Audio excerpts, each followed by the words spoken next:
তোমাদেরকে ফিরে যেতে হবে, এই লোভ লালসা ছেড়ে দাও। রব্বুল আলামিন বলেন আল্হাকুমুত তাকাসুর হাত্তা যুরতুমুল মাকাবির। ও গোলাম, দুনিয়ার সম্পদ লোভ লালসা তোদেরকে পাগল বানিয়ে দিয়েছে। এই লোভ পাগলামি কোনোদিন তোদের থামবে না যতদিন না তোরা কবরে ঢুকবি, ঠিক কিনা? কার কথা?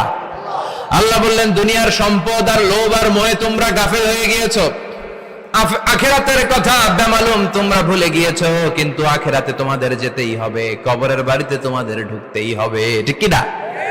যেতেই হবে, আমরা ভুলে যাই। আলহাকুমুত তাকাসুর, অতিরিক্ত পাওয়ার লোভ, বেশি বেশি খাওয়ার লোভ, বেশি বেশি জমানোর লোভ মানুষকে গাফেল বানিয়ে দিয়েছে। এটা মানুষের স্বভাব, আরো চাই আরো চাই, এই স্বভাবটা আছে না নাই? দেখবেন ছোট বাচ্চারা মসজিদে দোয়া অনুষ্ঠান শেষে জিলাপি দেয় না? বড় কৃষ্ণপুর কি দেয়?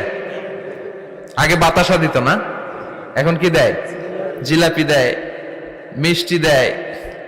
তো মসজিদের 2-3 গেট থেকে যদি দেয়, ছোট বাচ্চারা দেখবেন এদিক দিয়ে কয়েকটা নিয়ে আবার ওই গেটে লাইন ধরে।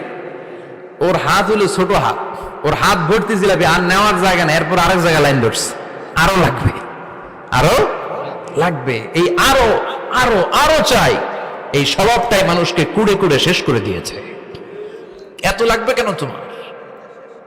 চাহিদার কোনো শেষ নাই, unlimited demand of human being. যার আছে বেশি তার চাই বেশি, যার সাইকেল আছে তার হুন্ডা চাই, হুন্ডা আছে তো প্রাইভেট কার চাই, প্রাইভেট কার আছে তো প্লেন চাই, প্লেন আছে তো হেলিকপ্টার চাই, হেলিকপ্টার আছে তো ওইটা চাই, ওইটা আছে তো সেটা চাই, ঠিক কিনা? এলাকার মেম্বার যে হয়েছে চেয়ারম্যান হতে চায়, আছে না নাই? চেয়ারম্যান সাহেব এমপি হতে চায়, আছে না নাই? এমপি সাহেব মন্ত্রী হতে চায়, আছে না নাই? মন্ত্রী সাহেব প্রধানমন্ত্রী হতে চায়, আছে না নাই? কিন্তু এই দেশে সুযোগ নাই, কথা কন। এই দেশে প্রধানমন্ত্রী সিলেক্টেড, 2-3 জনের বাইরে কেউ প্রধানমন্ত্রী হইতে পারবি না, ঠিক কিনা? আমার এই জীবনে তো আমি 2-3 জনই দেখলাম। বেগম খালেদা জিয়া, মাননীয় প্রধানমন্ত্রী শেখ হাসিনার ছোট্টবেলা দেখেছি এরশাদকে, আমরা তখন ছোট। তো মানুষের চাহিদার কোনো শেষ নাই, যার আছে বেশি তার চাই বেশি। এজন্য বিষ্ণু বলেছেন উনজুরু ইলা মান হুয়া আসফালা মিন, তোমার চেয়ে যে খারাপ আছে ওর দিকে তাকাও। ওয়ালা তানজুর মান হুয়া আ'লা মিন, তোমার চেয়ে যে ভালো আছে ওর দিকে তাকায়ও না, তোমার চেয়ে যে খারাপ অবস্থানে আছে ওর দিকে তাকাও। অনেকে নিজের অবস্থান নিয়ে সুখী না, এরকম আছে না নাই? আল্লাহ আমার এটা দিল না রে, ওইটা দিল না রে, পাইলাম না রে, কিচ্ছু হয় না, কি করব জীবন, হতাশ। আসলে আছে কিন্তু অনেক, কিন্তু শুকরিয়া নাই, ডাকাত, ঠিক কিনা? নিজের অবস্থান নিয়ে সুখী না, কিন্তু অনেক লোক আছে তারা আপনার অবস্থানে পৌঁছতে চায়। তাদের দিকে তাকিয়ে দেখেন, আপনি যে অবস্থানে আছেন এই অবস্থানে পৌঁছাটা অনেকের কাছে স্বপ্ন। তারা প্রতিনিয়ত সংগ্রাম আর স্ট্রাগল করে যাচ্ছে আপনার অবস্থানে পৌঁছতে, আর আপনি এটা নিয়ে সন্তুষ্ট না। শেখ সাদির নাম শুনেছেন? বালাগাল উলা কাশাফাদ দুজা, এই কবিতাটার রচয়িতা ইরানের বিখ্যাত এক কবি। উনি একবার আর্থিক সমস্যার মধ্যে দিয়ে সময় কাটাচ্ছেন, টাকা নাই, পয়সা নাই, পায়ে দেওয়ার মতো জুতা নাই। উনি খুব দুঃখ পেলেন, হায় রে, আমি ইরানের এত বড় কবি, আমার পায়ে দেওয়ার মতো জুতা নাই। দুঃখ ভরা মন নিয়ে রাস্তায় হাঁটতে বেরোলেন। হাঁটতে হাঁটতে হঠাৎ দেখলেন একটা লোক শুয়ে শুয়ে কাঁদছে, ওই লোকটার 2টা পাই নাই, পাই নাই। উনি সেজদায় পড়ে গেলেন, আল্লাহর কাছে ক্ষমা চাইলেন, আল্লাহ অনেক দিয়েছো, শুকর আলহামদুলিল্লাহ। এজন্য যেই পরিস্থিতিতেই থাকি না কেন আমরা কি পড়বো? জোরে বলেন, কি পড়বো? এজন্য কানাতু মিনাল ইসলাম, অল্পে তুষ্ট থাকার নাম হলো ইসলাম। সম্পদ লাগবে কিন্তু সম্পদের পাহাড় লাগবে না, ঠিক কিনা? অল্প খান, অল্প পড়েন, অল্প জামান, অল্পের ভেতরে বরকত ঢুকাইয়া দিছে কে? দেখবেন যাদের সম্পদ অল্প তারা সুখী বেশি। জরিপে এটা দেখা গিয়েছে, অনেক সার্ভেতে এটা এসেছে, যারা সম্পদশালী এরা দুঃখী বেশি, এদের দুঃখ বেশি, টেনশন বেশি। খুব স্বাভাবিক, টাকা যার বেশি রোগ তার বেশি, টাকা যার বেশি টেনশন তার বেশি, টাকা যার বেশি ঘরে শান্তি তার কম, আছে না নাই? ঘরের ভেতরে অশান্তি, ছেলে কথা শোনে না, ছেলে টানে গাঞ্জা, মেয়ে করে পরকিয়া, আছে না নাই? স্ত্রী কথা শোনে না, ভালোবাসা নাই, ঘরটা জাহান্নামের টুকরা।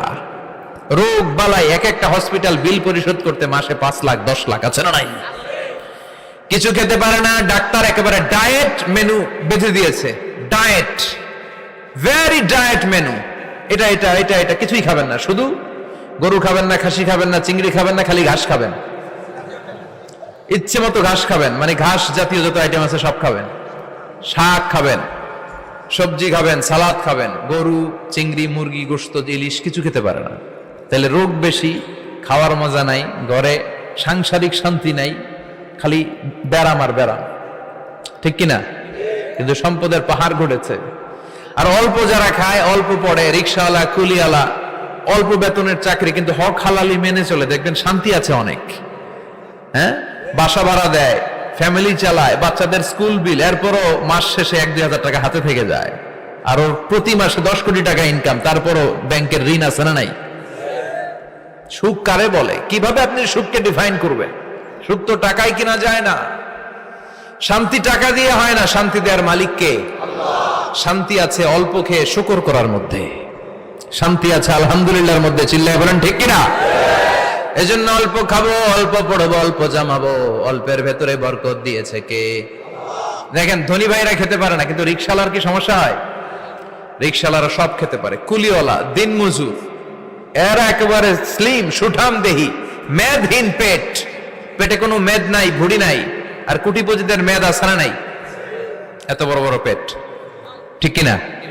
আমাদেরও পেট আছে, তবে হালাল পেট, এটা হারাম টাকা দিয়ে এই ভুড়ি বানাই নাই আমরা। ছেলে বলেন ঠিক কিনা? রিক্সাওয়ালা কুলিওয়ালা নিজেও নামাজ পড়ে, বউও নামাজ পড়ে, বাচ্চাটাও নামাজ পড়ে, রিক্সা চালায় আর জিকির করে লা ইলাহা